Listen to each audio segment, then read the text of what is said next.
Bon les amis, j'espère que vous allez très bien et je suis très content de vous retrouver sur la chaîne pour cette nouvelle vidéo dans laquelle on va débriefer ce match Real Madrid-Celta Vigo, match de Liga à domicile. Très belle victoire du Real Madrid avec un but de Marco Asensio et une passe décisive de Marco Asensio et but de Militao. On va voir tous ceux qui ont été bons et tous ceux qui ont été mauvais dans ce match-là. On va voir le 11 qu'a aligné Ancelotti et aussi en fin de vidéo, je vous donnerai qui était pour moi top et flop de ce match. N'hésitez pas à donner vos avis dans les commentaires, à rester jusqu'à la fin de la vidéo, c'est très important, sans oublier de vous abonner si vous appréciez le travail. On est parti.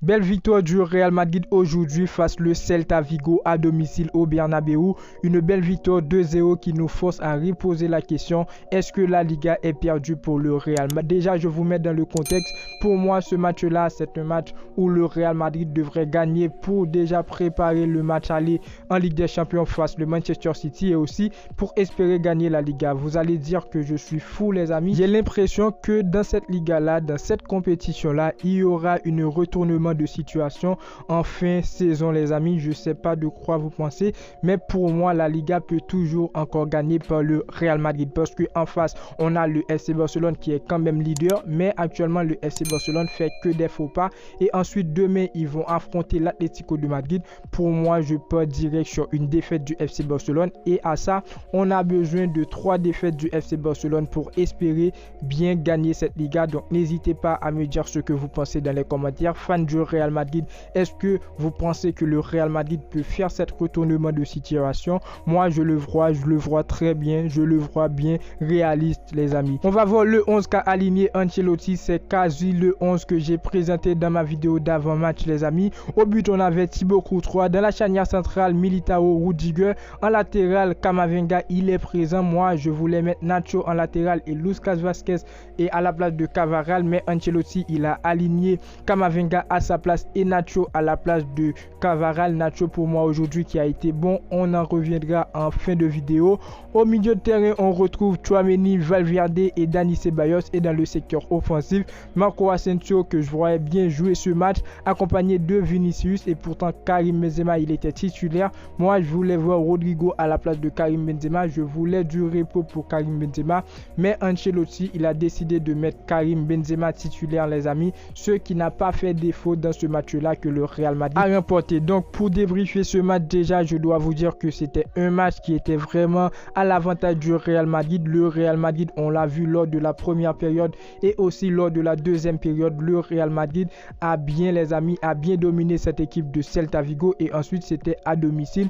Je pense que le match était vraiment facile pour cet effectif du Real Madrid à un certain moment. Donc déjà pour le point positif de ce match-là, pour le 11 les amis, c'est que Ancelotti il a fait tourner au niveau du milieu de terrain du repos pour Toni Kroos. Luka Modric aussi il a pris du repos. Modric qui va rentrer en seconde période, mais bon il a quand même pris du repos. Et dans le secteur offensif on n'avait pas de Rodrigo, l'homme qui a marqué 2 buts face à Chelsea en Ligue des Champions, il sera présent face à Manchester City et avec ça on espère voir de bonnes choses de sa part. Et deuxième point positif les amis, je sais pas si vous le remarquez, mais lorsque Ancelotti aujourd'hui il décide de faire tourner, on a l'impression de voir la même équipe du Real Madrid. Au milieu de terrain avant ça ne marchait pas avec Tchouaméni, Dani Ceballos, Valverde, ça n'allait pas toujours bien, mais aujourd'hui Ancelotti il peut faire confiance à ce milieu en Liga. Je dis pas en Ligue des Champions parce que la Ligue des Champions ça demande beaucoup plus d'expérience avec Kroos, Luka Modric et parfois Modric sans Kroos ou Kroos sans Modric,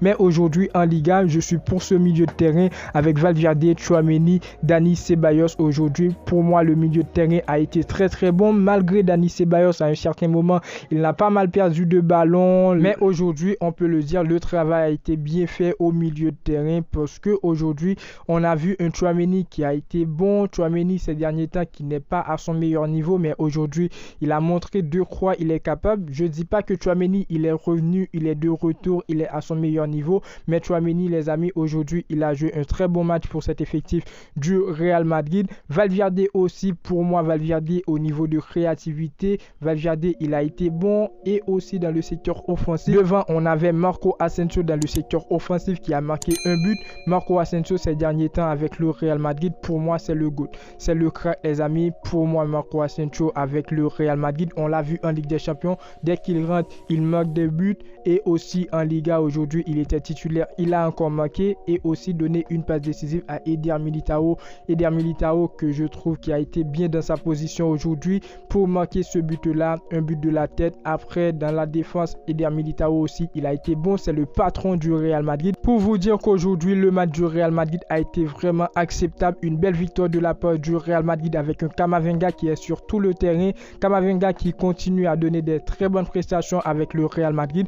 Le match aujourd'hui n'était pas parfait parce que pour moi, le Real Madrid aurait et pouvait marquer beaucoup plus de buts. Le Real Madrid à un certain moment, les joueurs n'ont pas profité. La victoire, c'était une obligation, c'est fait les amis. Après, au niveau de la défense, on avait Rudiger qui a été très bon. Et d'autres remarques, c'est que pour moi, Nacho, il est beaucoup plus fort à la place de Camavinga qu'à la place de Carvajal. Parce qu'aujourd'hui, on peut voir, on peut le constater très bien que Nacho, il n'est pas vraiment à l'aise à la place de Carvajal. Mais quand même à la place de Camavinga, je pense qu'on doit l'accepter. Nacho, il va jouer sur les deux côtés parce que Camavinga, il occupe bien sa place. Camavinga, il gère bien pas mal de ballons récupérés sur son côté. Camavinga, pour moi, il est trop fort et on l'attend bien lors du match face à Manchester City, lors du match aller et retour parce que l'objectif, c'est que le Real Madrid gagne cette Copa del Rey et aussi le Real Madrid remporte la Ligue des Champions. On ne sait pas encore pour la Liga, donc n'hésitez pas à me dire ce que vous pensez dans les commentaires. Est-ce que pour vous, ce Real Madrid-là pourra toujours ou encore gagner cette Liga, les amis, parce que actuellement le FC Barcelone fait que des erreurs, fait que des faux pas. J'espère et je pense bien que ce Real Madrid là dans les dernières heures pourra bien remporter cette compétition. N'hésitez pas à me dire ce que vous pensez dans les commentaires. La vidéo touche à sa fin. Très belle victoire du Real Madrid. On doit aussi parler de Thibaut Courtois qui a sorti une top performance. Pas mal de joueurs pour moi aujourd'hui.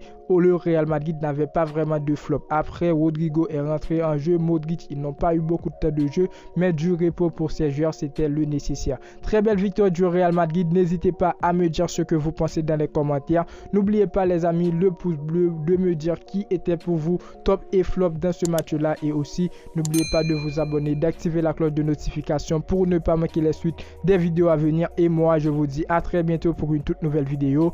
Ciao, ciao.